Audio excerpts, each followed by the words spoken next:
Good afternoon. We've made it through almost 3/4 of the day. I want to thank our sponsors, our headline sponsor, Bloomberg Philanthropies, our government sponsor, U.S. Climate Alliance, platinum sponsor, IBM, and gold sponsor, the country of Canada. This afternoon, we're going to hear from Dr. Katharine Hayhoe, have a panel on Denver's clean energy economy, and then we're going to have a special announcement from Visa. Our first speaker is Dr. Katharine Hayhoe. She's a PhD scientist. She'll be addressing bridging the gap between science and stakeholders. She's the director of Climate Science Center at Texas Tech University. She studies climate change and why it matters to us here and now. She's a remarkable communicator, and in 2014 was recognized by Time magazine and by Foreign Policy as one of the top global thinkers and speakers. She is currently a professor and directs the Climate Science Center at Texas Tech University. She is also a lead author for the U.S. National Climate Assessments, which are an annual process, right?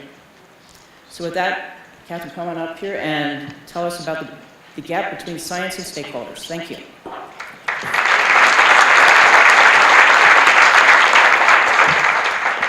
Thank you for that introduction. I am part of the support that Canada is providing to this conference. I tell people that I moved to Texas to anticipate the impacts of climate change. As it changes, I'll just move gradually, slowly back north again. So, why are we even talking about this issue? Why do we even care about a changing climate? Because when you ask people to pick an image to go on the cover of a book or a movie about global warming, what image would 9 out of 10 people pick? Thank you, yes, it is a polar bear. And how many people have ever seen a real live polar bear in the wild? Any hands? Oh, a couple of hands, a couple less, but not that many. So if an animal that only a handful of people at a climate leadership conference have ever seen in the wild is the #1 symbol of this issue, why do we care? We care because, as the polar bear scientists told me when I went to the Arctic with them to observe the polar bears, they said, we study the polar bears because we know that after them, we're next. Why are we next? We're used to our normal climate. We're used to the fact that we have heat and cold and wet and dry. We know that it's a natural part of life on this planet to have drought, to have wildfires, to have floods. So why does climate change matter? Now, we're not talking here about the ups and the downs. We're talking about the long-term trend that our society and our civilization is built on. The assumption that we don't often take out and look at, that even though we can have heat waves and cold snaps and floods and droughts, we assume it all averages out in the end. And we assume that the historical range that we've seen in the past accurately bounds the extremes that we'll see in the future. What's based on this assumption? Our building codes are written based on this assumption. So too is our planning for energy, how many snow clouds we have, what our watering requirements are. Even our floodplain maps are based on the assumption that it all averages out in the end, and what happened in the past is a perfect predictor of the future. What happens if that assumption is no longer true? And even worse, what happens if the variability is changing? The closest analog I have to our current situation comes from where I live. It is very flat in West Texas. I would venture to say it's just as flat, if not flatter, than eastern Colorado. And our roads are so straight that you can drive quite a ways up I-27 if you're driving along looking in your rearview mirror. Now, I don't recommend it. Please don't do it and say that I told you to, because I didn't. But it would work. Why? Because the road is so straight. So where you were 30 seconds, a minute, 5 minutes ago is a perfect predictor of where you'll be in the future. But just before you get off the top of this map at Plainview, Texas, there is one giant curve in the road. Not only that, but there's a row of concrete grain silos on the curve.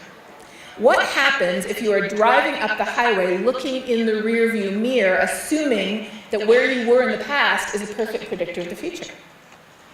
To put it mildly, you'll end up where you didn't intend to be. Planning for the future based on the past is like driving down the road looking in the rearview mirror. It works great when the road is straight, and it works great when climate is not changing. But when there's a curve in the road, when climate is changing, we have to take our eyes off where we've been and look forward, otherwise we will not end up in the right place. So what does this curve in the road look like for all 7.5 billion of us who are, metaphorically speaking, piled into one giant crowded bus barreling down this highway at full speed? What can the science tell us about this curve that we are on? The science can tell us three things, three very important things. The first thing that the science can tell us is, yeah, climate is changing, there is a curve. Now that may sound trivial to you, but understanding that there is a curve and understanding what that curve looks like is really important. Now, we're not talking about one cold day, one hot day, one flood, or one drought. That's like a single tree. It's what the weather, what happens in one day in one place. We're talking about the long-term average changes over climate timescales, which is at least 20 to 30 years. Like the entire forest of trees. What is happening to our forest? What is happening to climate? Well, we know, and these are some results from the most recent 4th U.S. National Climate Assessment that was just released in November. You can find it online at science2017.globalchange.gov. It is a great resource with lots of figures that all have links that you could instantly share on social media. Yes, we scientists are getting slightly more savvy these days. We know that the globe is warming. We know that from year to year, temperature might go up and down, but long-term, decade by decade, it is getting warmer and warmer. We know that over the last century in the United States, it's gotten warmer. In some places, it's gotten more humid, such as the Southeast. And we know that this affects us. How do warmer temperatures affect us? If you're from Minnesota or Canada, you might say, oh, bring it on, right? But again, our society and our civilization is built on the assumption that it all averages out and the past predicts our current conditions. What type of things do we plan for? What type of pests we're subject to? As our winters warm, pests and diseases and invasive species are moving northward. The ragweed season is getting longer, people's allergies are getting worse, the air conditioner you bought might not be adequate. My parents never had an air conditioner growing up and they had to get one. Kudzu, which used to be known as the vine that ate the South, they spend billions of dollars ripping it off essential infrastructure in the southern US. Kudzu is all the way through southern Illinois and up into Canada. Why? Warmer winters. Our rainfall patterns are shifting. Our average rainfall is changing. Places that are dry already are getting drier. And even worse, perhaps, our heavy precipitation is increasing. In other words, even if you have the same amount of rain, it's falling in heavier downpours with longer dry periods in between. Why do we care about this? We care about it because our agriculture is predicated on how much water we get, where, and when. Our flood zones have been carefully drawn based on historical floods, not future ones. Even our water plants are still today, not in Colorado, but in other states like where I live, they are still predicated on the assumption that what we got in the past is a perfect predictor of what we're going to get in the future. Sea level is rising. It is rising twice as fast now as when the satellite record began 30 years ago.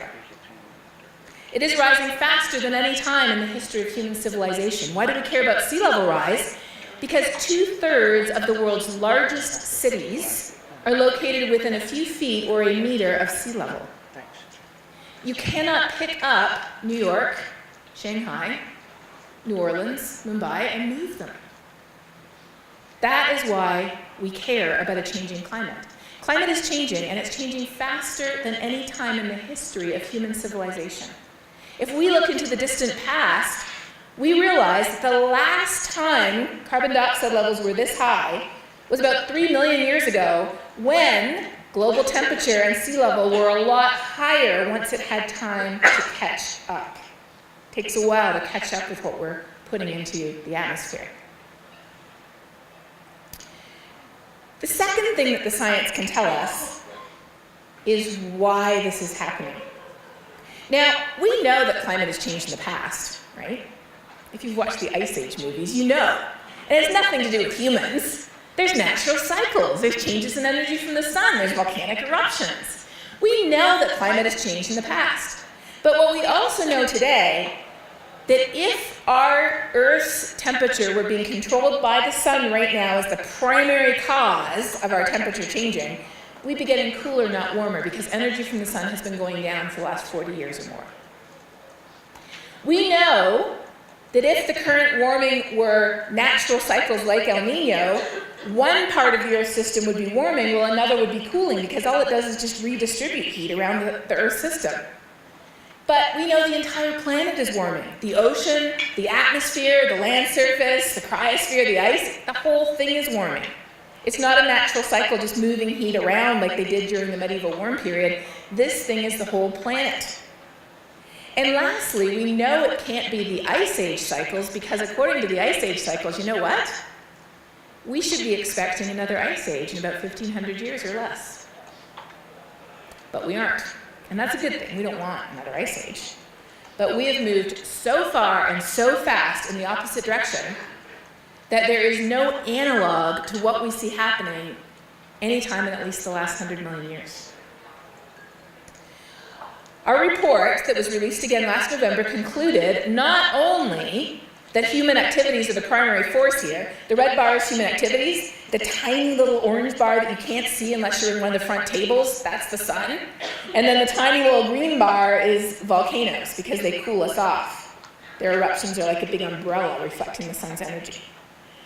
Our report concluded that there is no convincing alternative explanation for the warming that we're seeing today. And trust me, we looked at all of them. Humans are responsible, and not just that, our future is in our hands. If we are the primary force driving our climate to change today, then the choices we make will have a profound impact on our future. Will we continue to depend on fossil fuels, an old and dirty way of getting energy that we've been using for hundreds of years? Or will we transition, like many countries already are, to new clean sources of energy that do not produce carbon dioxide? These choices are in our hands today, and they will have a profound impact on our future. Let me give you just one example. These are our days per year over 100 degrees. If the world warms by 2 degrees, as it would if we meet the targets of the Paris Agreement, this is what our average summer would look like. If we miss that target and warm to 4 degrees, this is what our average summer would look like. Our choices will determine our future. The science is very clear on that, and the science can go further back in time to look at, again, not just how unusual this time is, but how unusual it will be in the future if we continue on our current pathway. The present day emission rate of nearly 10 gigatons of carbon per year suggests that there's no climate analog for this century in at least the last 100 million years. We are digging up and burning this stuff far faster than any natural cause ever would. The third thing science can tell us is this: the risks are serious. Why do we humans care about a changing climate? I would put to you that the number one reason why the most of us would care about a changing climate is because it takes the risks we already face today and it exacerbates them or amplifies them? The best description of climate change, I think, comes from the military. They call it a threat multiplier. What type of threats do we already face? Well, NOAA's been tracking weather and climate events that cause at least $1 billion worth of damage, $1 billion or more, since 1980. And this is a map of how many of those events have happened. We are already naturally in the crosshairs of the impacts of floods and droughts, wildfires, hurricanes, blizzards, winter storms, tornadoes, supercell thunderstorms, straight-line wind events. You can go on and on. We're already naturally in the crosshairs. Those are natural events, but they're being amplified. They're being amplified and their impacts are being amplified, whether it's heat waves that increase the risk of air pollution because the chemical reactions happen faster that produce ozone, which have devastating impacts on our health and those of kids, elderly people, people who already have lung diseases. We're seeing that the warmer the planet gets, the more water evaporates into the atmosphere. And so when a storm comes along, as it always does naturally, there's more water vapor for that storm to sweep up and dump on us, increasing the risk of heavy precipitation and, especially in the Northeast and the Midwest, floods. We're also seeing that hurricanes are getting stronger. Hurricanes get their energy from warm ocean water. We aren't seeing changes in the number of hurricanes. This last season was really mostly just very bad luck in terms of the number of hurricanes. But the hurricanes that occur are getting stronger, they are accelerating faster, they are getting bigger, and they have more rainfall associated with them now than they would have had 50 or 100 years ago. A couple of the numbers are already in for Hurricane Harvey. And Hurricane Harvey is now anywhere from 3 to 3.5 times more likely than it would have been 100 years ago. And at least 15 to possibly 40% of the rainfall associated with Hurricane Harvey would not have happened 100 years ago. Now you think about the impacts of that extra rainfall. Billions of dollars of additional damage due to a naturally occurring event being amplified or exacerbated by a changing climate. Why do we care about a changing climate? Because it is taking the weather dice that always naturally have a chance of rolling that double six, that devastating event, and it is sneaking in and changing 1, 2, 3 of those numbers into sixes. So our chances of rolling a double six are going up. How do we prepare for such an uncertain future then? A future where we've been in the past is no longer a perfect predictor for our future. John Holdren, the former president's science advisor, said we have 3 choices now. We have reducing our emissions, we have preparing for a different future, and we have suffering. Not a very sciencey word. We're going to do some of each. The question now is simply what the mix will be, because the more we reduce our emissions, the less we have to prepare for a different future, and the less suffering there will be. So let's go through each of those 3 options briefly and take a look at what they look like.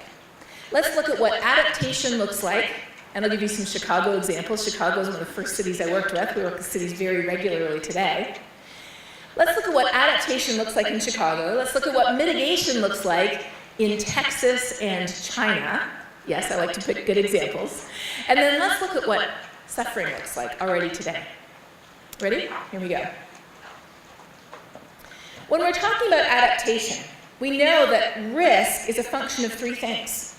It's a function of the actual weather and climate events, it's a function of exposure of people and infrastructure, and it's a function of vulnerability.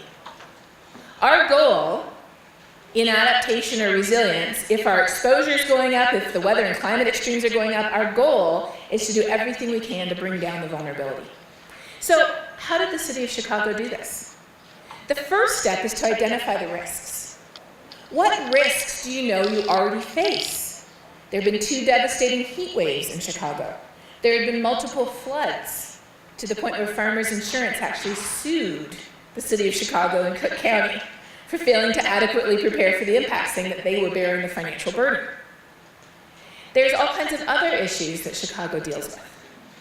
And when we met with the city, 18 of the city departments were there, and we ended up, through dialogue and discussion, identifying over 110 different ways that a changing climate would affect 14 out of 18 of those departments. Whether it was the Chicago Transit Authority, which already knew that certain of its metro rails would warp when it got really hot. They have to run cooling trains on the L. So they wanted to know how often we would get to the point where the rails would start warping. They have to shut down the trains, because then they could start proactively replacing the rails with hardier material. Potholes. Elections can be won or lost on potholes in Chicago.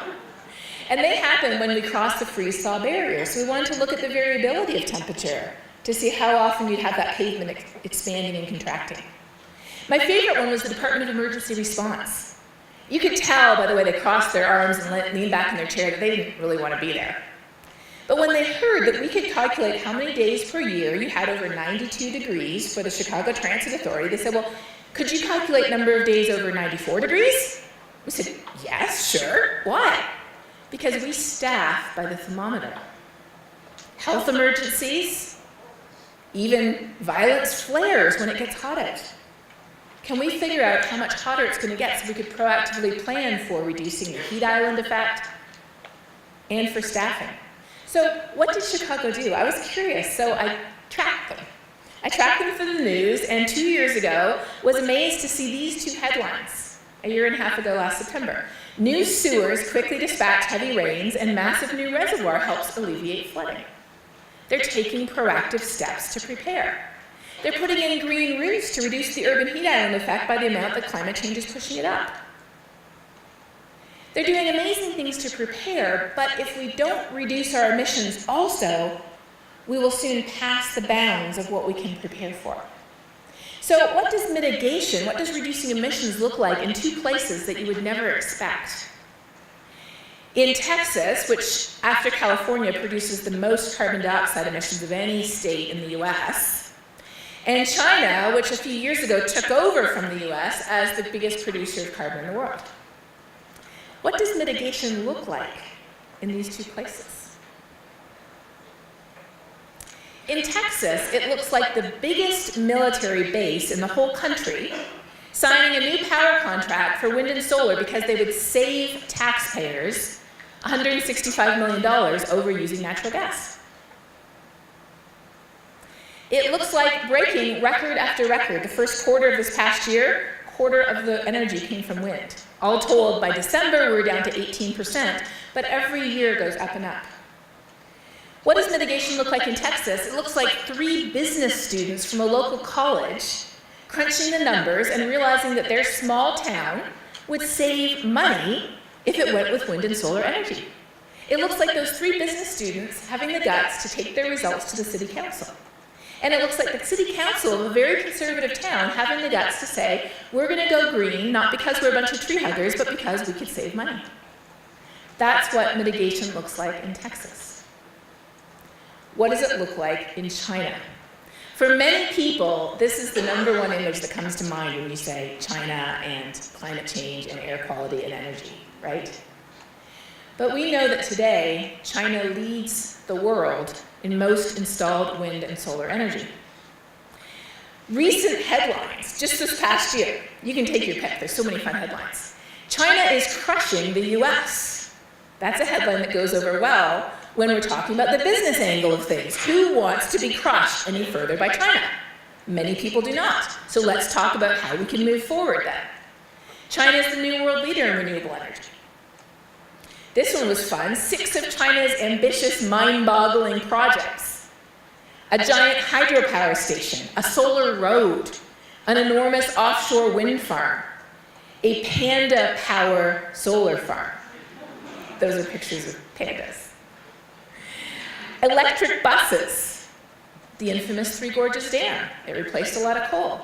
And my personal favorite didn't even make the list. My personal favorite is a flooded coal mine that they now have floating solar panels on top of. There are some pretty amazing things happening in some of the parts of the world where you would expect to be the most challenging, and they're not done.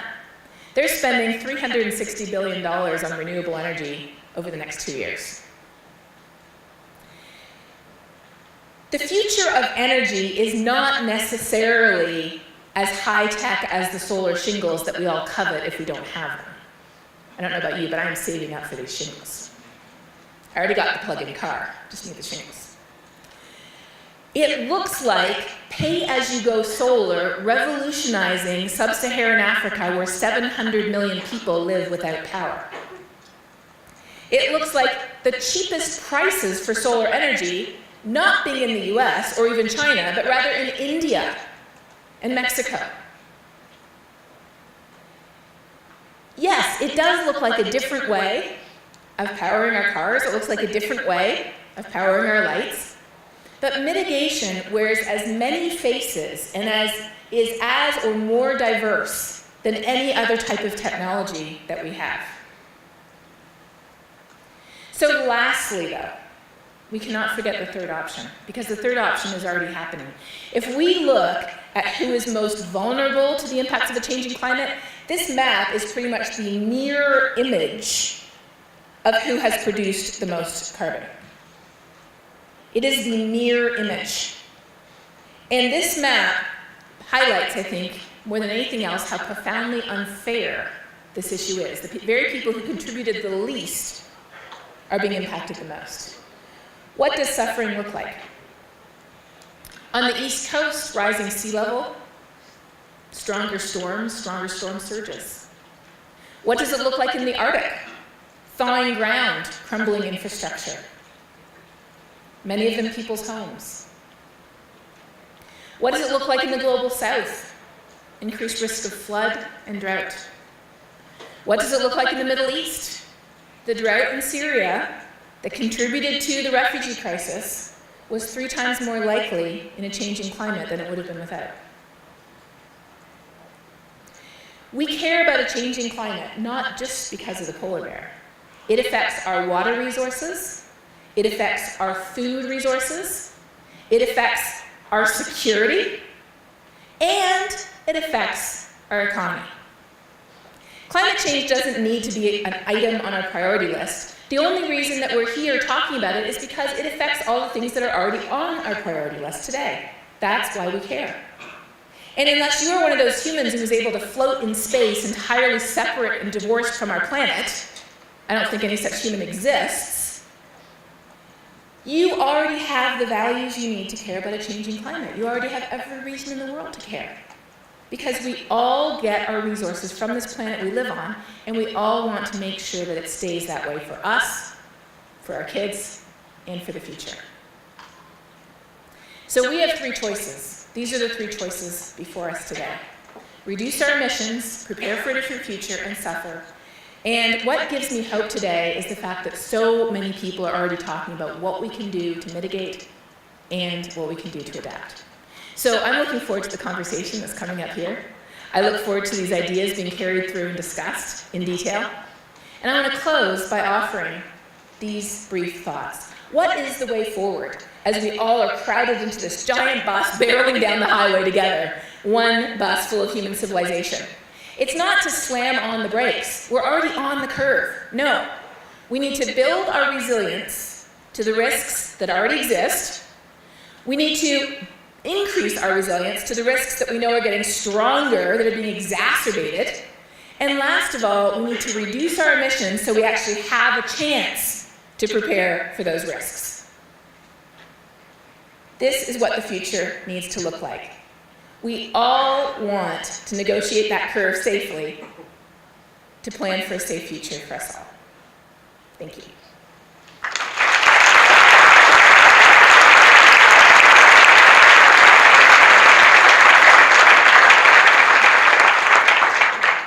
We have time for some questions now. There's 2 people circulating with microphones at each side of the room. Please make sure your question is brief. We only have a few minutes, and that there's a question mark at the end of it. And also, please make sure to speak into the microphone because this is being live cast, and so people need to hear your voice. Any questions? question here, and then there's another mic over here if somebody else wants to get lined up on this side of the room. Go ahead.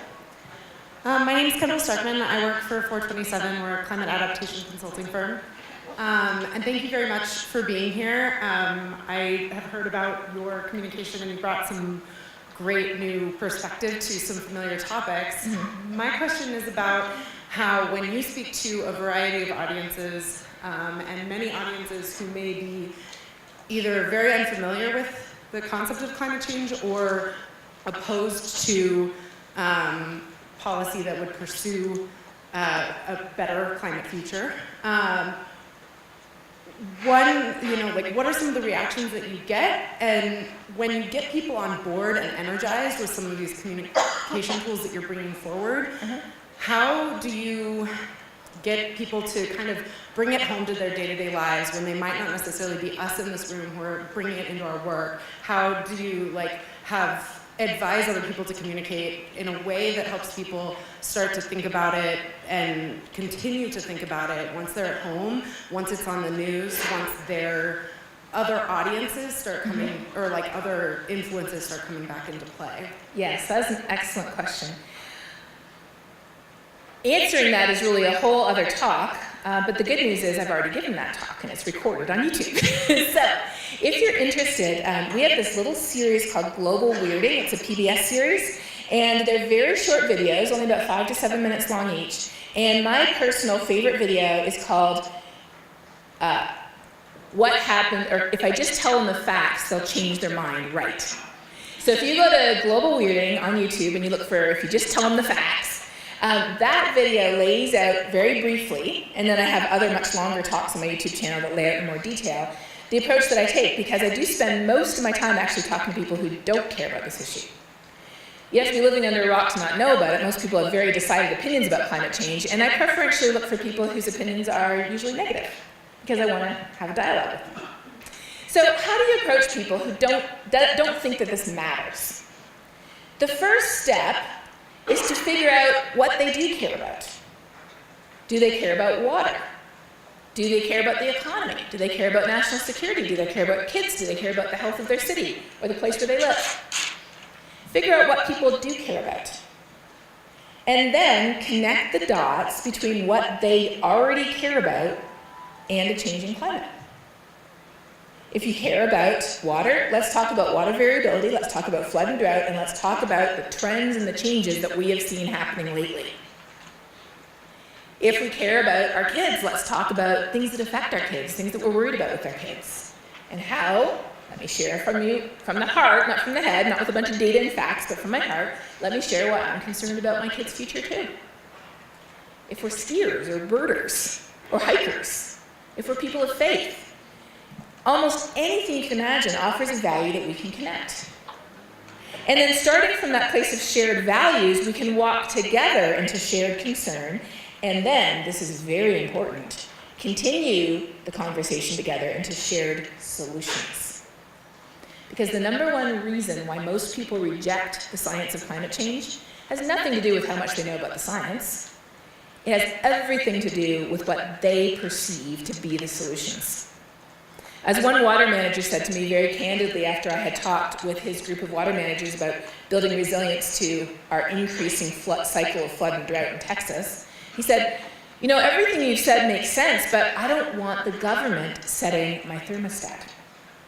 We need to talk solutions that are not just palatable, that are viable and that are attractive. And so as a scientist, my biggest learning curve has been in finding out about and sharing solutions with people. Because solutions, I really feel, are what change people's minds.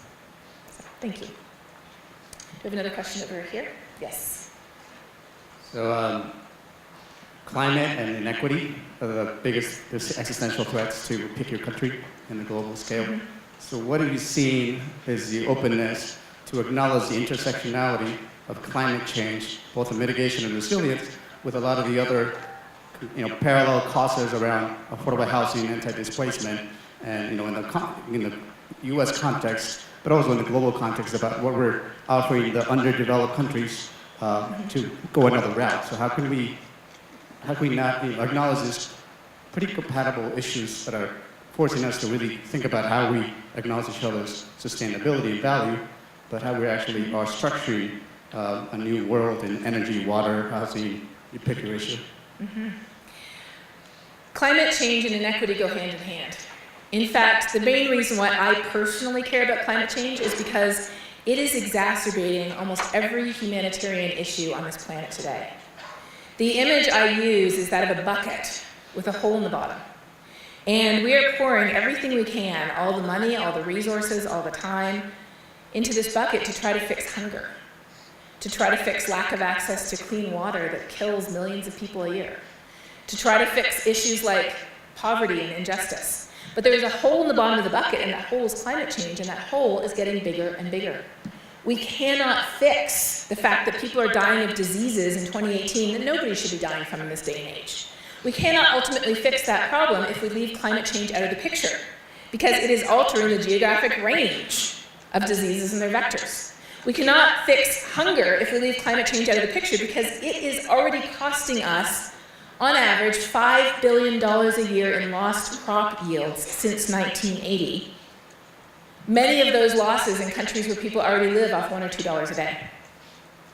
But that, at the same time, is why I love the fact that many of you are familiar with the Drawdown Project. One of the top 10 solutions is education of women and girls, which I love because of the relationship between education, infant mortality, family size, and economic health and resilience of households to shocks like drought and famine. So you are completely right. These things go together like this. And so too, just as climate impacts and injustice go together, so too does development and smart energy. Building a power grid in a part of the world where, again, 700 million people don't have power is like building telephone lines when you already have cell phones. People don't need to do it the way we did 300 years ago, especially when the entire continent of Africa has only 6% of the known fossil fuel resources. Coal is not the solution for most places that don't have electricity today. But they have a lot of sun, they have a lot of wind, and the technology is finally getting to the point where it is actually starting to be affordable. It could be more affordable through technology transfer, through assistance, through the Green Climate Fund, through adaptation and resilience projects. There's much more to do. But recognizing those profound linkages, I think, is absolutely central to fixing our problems. Thank you. Thank you very much.